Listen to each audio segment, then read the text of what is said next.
8 partai politik parlemen menolak sistem pemilu proporsional tertutup. Penolakan ini muncul sebagai bentuk komitmen partai politik dalam demokrasi pemilu 2024.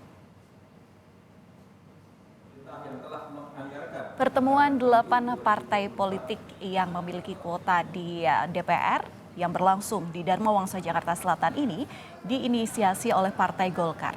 Seusai pertemuan, 8 partai politik peserta pemilu 2024 sepakat untuk menolak judicial review pasal 168 ayat 2 Undang-Undang Pemilu di Mahkamah Konstitusi.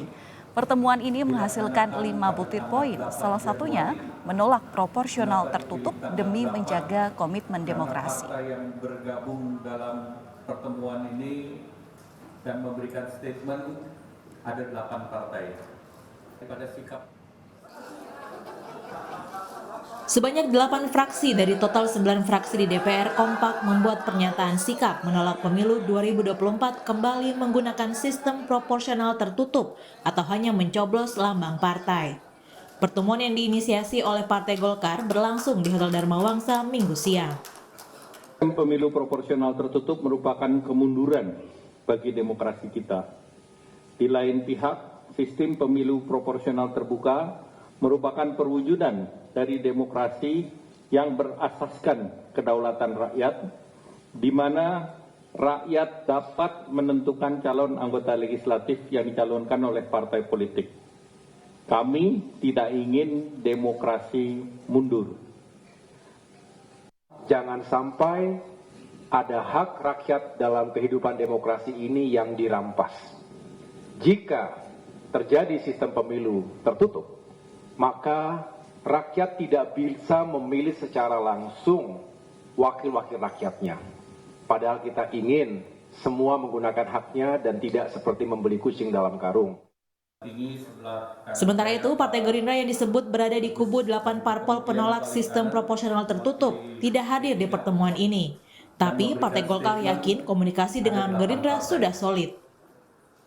Hari ini tidak terlihat adalah Partai Gerindra, namun Partai Gerindra sudah berkomunikasi baik dengan saya maupun dengan Nasdem Pak Ahmad Ali dan sudah menyetujui statement yang dibuat hari ini.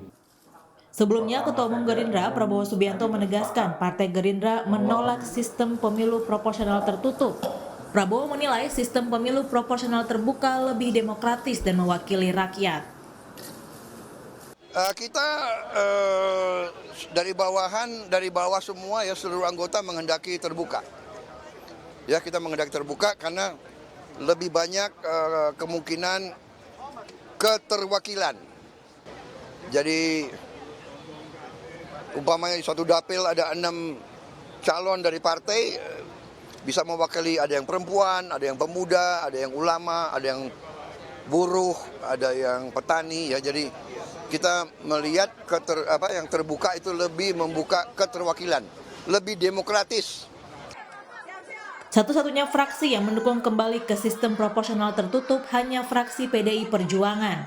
Terkait pertemuan dan sikap 8 parpol, Sekjen PDI Perjuangan menyebutkan hal itu adalah wajar. Namun PDIP tetap mendukung wacana sistem proporsional tertutup di pemilu mendatang. Kami menawarkan kepada para ahli untuk membangun Indonesia melalui fungsi legislasi, anggaran, pengawasan, banyak yang mengatakan biayanya tidak sanggup. Karena proporsional terbuka dalam penelitian Pak Pramono Anung, minimum paling tidak ada yang 5 miliar untuk menjadi anggota dewan. Bahkan ada yang habis sampai 100 miliar untuk menjadi anggota dewan. Maka ada kecenderungan terjadinya pergeseran. Struktur anggota dewan banyak kemudian didominasi oleh para pengusaha. Ini tidak salah, tetapi dalam konteks kita berbicara untuk Indonesia ke depan, di Perjuangan menawarkan suatu wacana untuk mari kita berpikir ulang dalam jalannya demokrasi kita. Diskursus inilah yang menyehatkan demokrasi. Masalah apapun yang diputuskan oleh MK, kami taat asas karena sekali lagi PDI Perjuangan bukan pihak yang memiliki legal standing untuk melakukan judicial review.